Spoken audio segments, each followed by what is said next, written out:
বগালেকের মধ্যে room details video আমি এখনও কারো ভ্লগেই দেখি নাই বা শুনি নাই। আমি যেহেতু গেছি তাই একটু ডিটেলস দেওয়ার ট্রাই করতেছি। তো বগালেকে ঢুকে হাতের ডান পাশে সেনাবাহিনীদের নিয়ন্ত্রিত এই কটেজটা আর কি, এইটাই একমাত্র কটেজ যেটার মধ্যে ওয়াশরুম অ্যাডজাস্ট করা ছিল। আর এখানে 6টা বেড এরকম ছিল। ভাড়া চাইছিল হচ্ছে 2500 টাকা। আপনারা চাইলে দামাদামি করে কমায় নিতে পারেন, আমরা কমায় নিয়েছিলাম দামাদামি করে। আর এখানে ওয়াশরুম, এটা হচ্ছে বারান্দা, আর বারান্দার সাথে অ্যাডজাস্ট ওয়াশরুম। সবগুলো কটেজের সাথে ওয়াশরুম অনেক দূরে দূরে, এটাই একমাত্র কটেজ যেটার সাথে অ্যাডজাস্ট ওয়াশরুম আছে।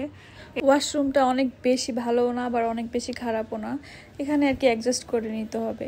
এই বগালেকে কিন্তু কারেন্ট থাকে না, সন্ধ্যা 6টা-7টা থেকে রাত 11টা পর্যন্ত জেনারেটর ছাড়ে, তারপর আর কারেন্ট থাকে না। সকালবেলাও কারেন্ট থাকে না, মাঝে মাঝে আর কি জেনারেটর ছাড়া হয়। এই কটেজে মোট 3টা রুম, 2টা হচ্ছে নিচতলায়, আরেকটা হচ্ছে দোতলায়। দোতলাটায় আমরা ভিডিও করি নাই, মানুষ ছিল তাই। নিচের 2টায় আমরা নিয়েছিলাম।